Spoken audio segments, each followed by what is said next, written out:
Praise the Lord. மத்தேயு 7வது அதிகாரத்தில் இந்த கள்ள தீர்க்கதரிசிகளை பற்றி சொல்லப்படும். அதுக்கு அடுத்த வசனங்களில் பார்க்கும்போது 16, 17, 18, 19 இந்த வசனங்களில் பார்க்கும்போது நல்ல மரம் கெட்ட மரங்கள், நல்ல கனி கெட்ட கனிகள் அப்படின்னு சொல்லி கொடுக்கப்பட்டிருக்கும். அதாவது நல்ல மரம் வந்து கெட்ட கனிகளை கொடுக்க மாட்டாது, கெட்ட மரம் வந்து நல்ல கனிகளை கொடுக்க மாட்டாது. அவர்கள் வந்து அவர்களுடைய கனிகளினால் அறிய முடியும் அப்படின்னு சொல்லி சொல்லுவாங்க. ஒருத்தன் நல்லவனாக இருந்தால் நல்லது மட்டும்தான் செய்ய முடியும், அவனால் கெடுதல் செய்ய முடியாது. ஒருத்தன் கெட்டவனாக இருந்தால் அவனால் நல்லது செய்ய முடியாது. இவன் இந்தந்த விஷயத்துலலாம் நல்லவங்க, இந்த விஷயத்தில் மட்டும்தான் இவங்க இப்படி கெட்டவங்க அப்படின்னு கிடையவே கிடையாது.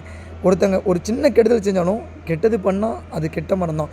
ஏன்னா முட்செடியில் திராட்சை பழமோ இல்லை முட்பூண்டுகளில் அத்திப்பழமோ கிடைக்காது அப்படின்னு சொல்லி வசனம் சொல்லப்படுது. அந்த இப்படி சொல்லுவாங்க, சின்ன பாவமாக இருந்தால் என்ன, பெரிய பாவமாக இருந்தால் என்ன, பாவம்னாலே பாவம் தான், குற்றம்னாலே குற்றம் தான், தப்பு பண்ணாலே தப்பு தான்.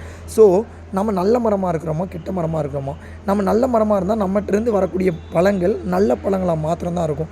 ஒருவேளை கெட்ட மரமாக கெட்ட பழங்களை கொடுக்குற மரங்களாக நம்ம இருந்தோம் அப்படின்னா நம்மளுடைய மரம் வெட்டப்பட்டு, அதாவது அக்னியில் போடப்படும் சொல்லி சொல்லப்பட்டிருக்கோம். ஸோ யோசித்து பாருங்கள், நம்ம எல்லாருக்கும் நன்மை செய்கிறவங்கள மாத்திரம் காணப்படுறோமா, நம்மக்கிட்ட நல்ல பண்புகள் நல்ல குணங்கள் மாத்திரம் இருக்குதா?